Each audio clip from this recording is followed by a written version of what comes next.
Patung merupakan bahan seni yang bernilai tinggi, yang biasanya dibuat oleh para seniman pematung.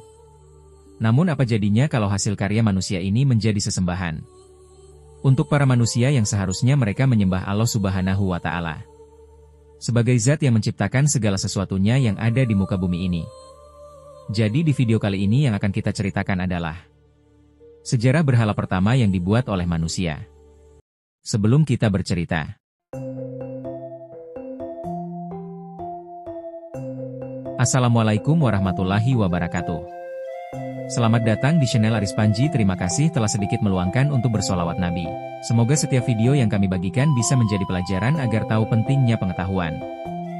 Jangan lupa memohon ampunan kepada Allah Subhanahu wa Ta'ala yang telah memberikan kesehatan dan kenikmatan. Dan ucapkan syukur alhamdulillahirobbil alamin. Solawat serta salam terhadap junjungan kita Nabi besar Muhammad sallallahu alaihi wasallam. Kisah ini bermula pada masa-masa yang tak jauh dari penciptaan manusia. Pertama yaitu Nabi Adam alaihi salam. Artinya kisah ini berlangsung di zaman sebelum Nabi Nuh alaihi salam diutus sebagai nabi. Tepatnya sekitar 1000 tahun sesudah Nabi Adam alaihi salam diturunkan ke bumi. Jadi begini ceritanya, di zaman dulu itu ada 5 orang yang soleh, yang taat kepada perintah-perintah Allah Subhanahu wa Ta'ala dan menjauhi dari segala macam larangannya. Mereka ini memiliki pengikut yang sangat banyak sekali jumlahnya. Mereka memiliki akhlak yang sangat luar biasa bagus, sehingga sangat dicintai oleh para pengikutnya. Mereka ini bernama Wad. Kemudian si Wad ini memiliki 4 orang anak, yang bernama Suwa, Yaquts, Ya'uq, dan Nasr. Jadi keseluruhannya jumlahnya 5 ya teman-teman, ayah dan 4 orang anaknya. Nah mereka ini adalah tokoh keluarga yang sangat soleh di zaman Nabi Nuh alaihi salam. Mereka ini terkenal orang yang ahli ibadah, ahli sedekah, dan masih banyak kebaikan lainnya yang mereka kerjakan.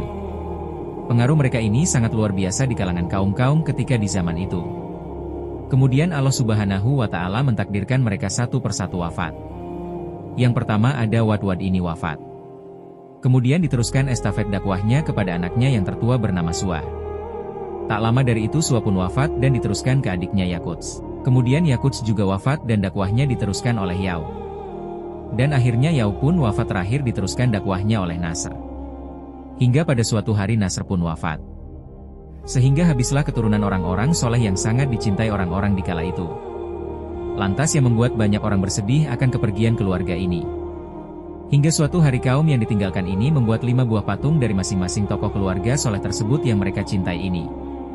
Dengan maksud apabila mereka rindu dengan mereka, kaum ini bisa mengobatinya dengan memandangi patung-patung yang dibuatnya sebagai simbolis dari orang-orang soleh ini. Lalu kemudian patung ini diletakkan di sebuah lapangan atau seperti alun-alun yang merupakan tempat orang-orang melintas.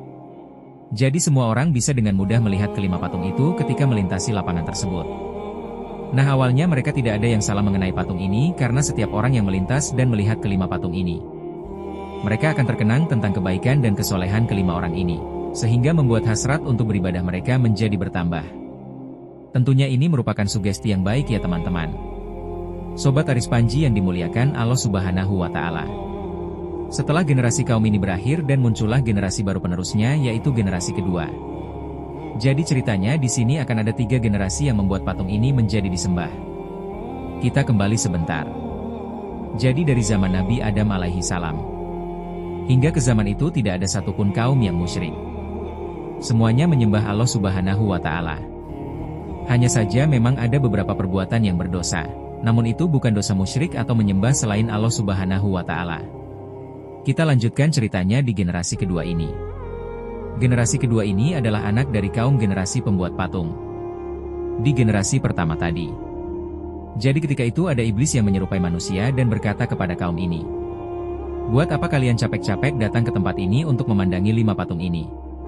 Kenapa kalian gak buat saja lebih banyak dan meletakkannya di rumah kalian masing-masing agar bisa setiap saat melihat patung-patung ini?" Dan akhirnya ketika patung ini mulai diproduksi sangat banyak, maka kemudian dibagikan ke seluruh rumah kaum orang-orang generasi kedua ini. Sehingga pada akhirnya seluruh rumah di sana pasti memiliki kelima patung ini.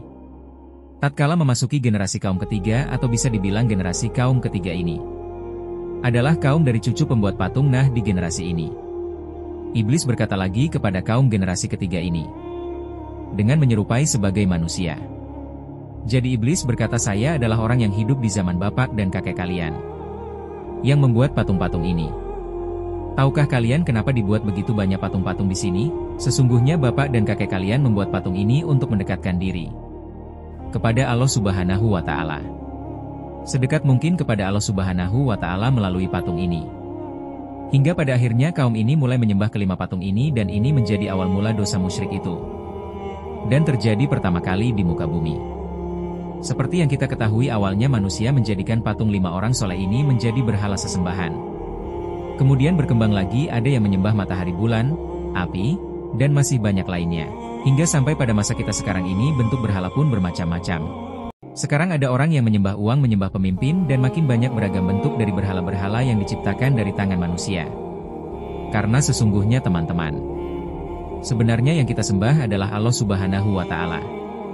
Dan seharusnya kita sebagai manusia seharusnya menyembah yang menciptakan segala sesuatu yang ada di muka bumi ini. Bukan menyembah hasil dari ciptaan manusia. Oke, kita kembali lagi ke cerita. Kemudian ketika semakin banyak orang yang menyembah berhala, pada generasi ketiga ini lantas Allah Subhanahu wa Ta'ala telah meluluhlantakkan semuanya, dengan melalui bencana banjir pada masa kenabian Nabi Nuh alaihi salam.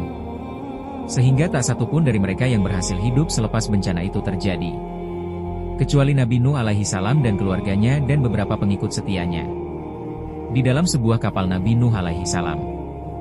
Oke, jadi itulah cerita tentang berhala pertama di dunia yang disembah manusia. Semoga cerita kali ini bermanfaat.